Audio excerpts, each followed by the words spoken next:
What's good, everybody? It's your boy Reggie Black back with another edition of Mr. Game Plan Insights. And I got one word for y'all. Wow, wow, wow. Well, those three words, but it's the same word I use because the Indiana Pacers and Tyrese Halliburton had a storybook moment again. Time sport, especially Tyrese Halliburton. This man has made four game-winning shots in this postseason, including tonight. Tonight was his fourth game-winning shot in this postseason. It's crazy, y'all. It's crazy because you were not far in a day in your life that the Indiana Pacers had a chance to win with the way they started. But I'm gonna tell y'all specifically when I thought they had a chance to win, and you'd be surprised when I think they had a chance to win because when I tell you. You be saying, you know what, Reggie, you probably right. You think about it, because I'm looking at the whole game. So Indiana Pacers won game one by 1 point, 111-110 off of a Tyrese Halliburton game-winning shot after Shea Gilgeous-Alexander, not only the MVP this season, but the MVP of the Western Conference Finals, missed his, I want to say a 12-foot, I want to say 12 to 15-foot mid-range, usually his shot he made. And this was shocking because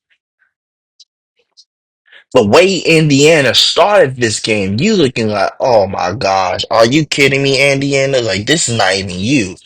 This is how shocking Indiana started this game. And they said on the broadcast, the NBA Finals coverage broadcast, Indiana had usually averaged 12 turnovers all game long. Do you know how many they had in the first half? 19 turnovers in the first half. 19. And they ended with 25. 25 to 7 turnover difference, which Indiana lost, by the way.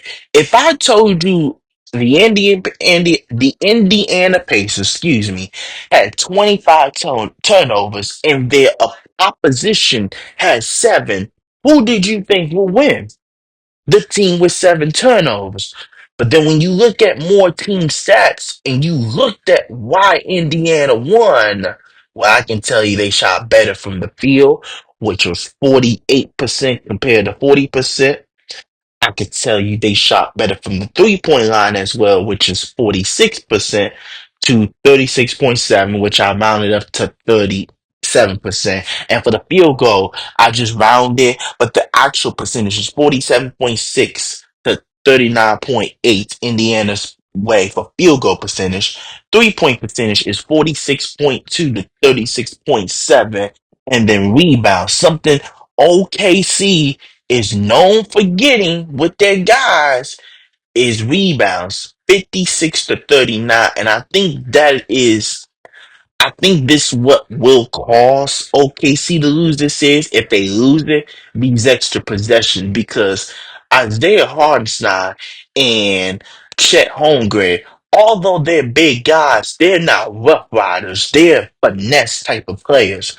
And when you got two big guys on Indiana, and Miles Turner's a finesse player too, but he has a little rough rider in him because he has that muscle and he has that built that helps him with the rebounds. And Siakam too. Siakam's built pretty good. I'm not gonna lie. No homo, but he's built well, I shouldn't say no homo, but he like his build is pretty good for and pretty strong. You know, it's always some with them international players that just built differently.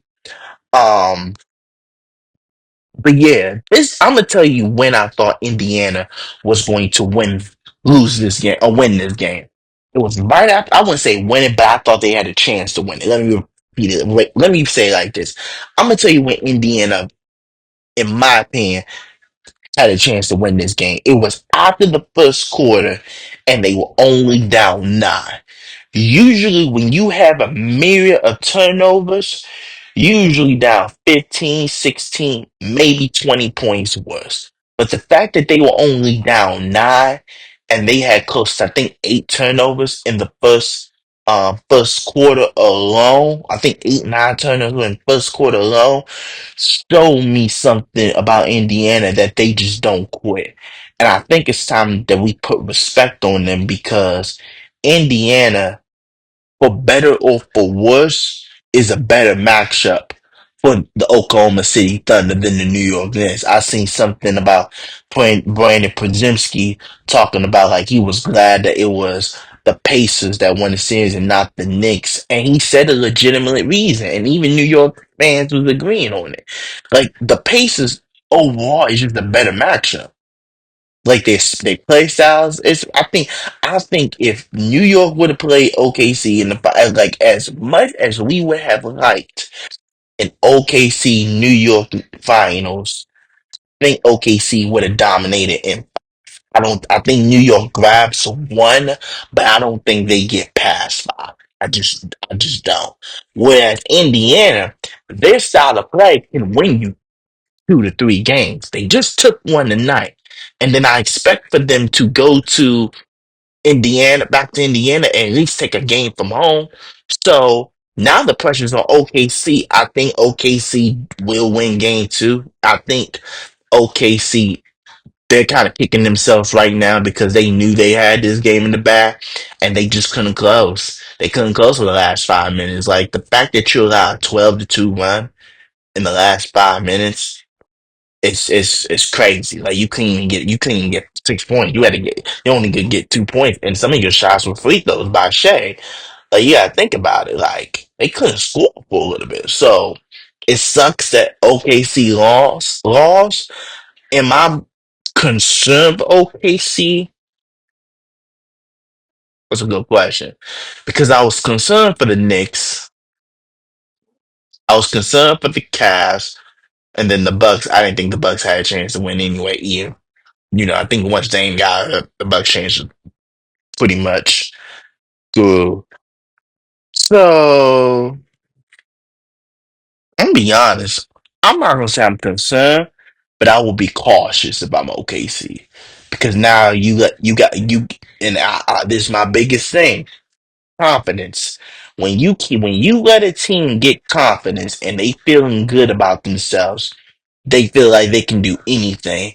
And I think, and that was the same thing where I said with the New York Knicks finals when they won game 1.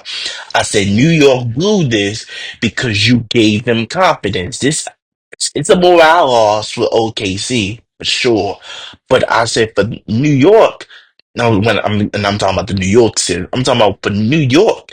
Like this was a confidence killer because now you gave Indiana confidence. With OKC, I don't see them as losing confidence, but I will say they might not play the same. And I think that would help. That will cautiously help Indiana's case. So, it's not a huge video tonight, honestly, and like my 15-minute video. Um, and I want to shout out a few players as well. Uh, of course, Pascal Siakam, just wasn't shooting the ball effectively, but just making plays down the stretch. Miles Turner in the fourth quarter was definitely clutch, made 2 baskets that like got the lead within close. And then another person I want to shout out low key is Obi Toppin. This is a guy that was drafted by the New York Knicks, didn't really get a fair shot with Tom Thibodeau in New York, so they traded him to Indiana, hoping that he can revive his career. And now he has a solid role with the Pacers, and what they're trying to accomplish and all that stuff. And Obi Toppin was clutch tonight. The man had 17 points, but those 17 points was huge. Though some of them 17 points was either cutting the lead within a single digit or cutting the lead close. So I just want to give Toppin this credit because he was the main reason, well, one of the main reasons that they were having so many turnovers. Like, and when he came off the bench, he's like their sixth guy. So when he comes off the bench, he's supposed to be that sparkling plug. And the dude was just killing it off the bench. with his turnovers, and he just never let that confidence waver him. So I wanted to shout out Obi Toppin in that perspective. But I'm gonna end it right here. OKC shocked, shocked at home by Indiana, winning, losing, excuse me, 110 to 111 to the Pacers. Pacers take game one in this series.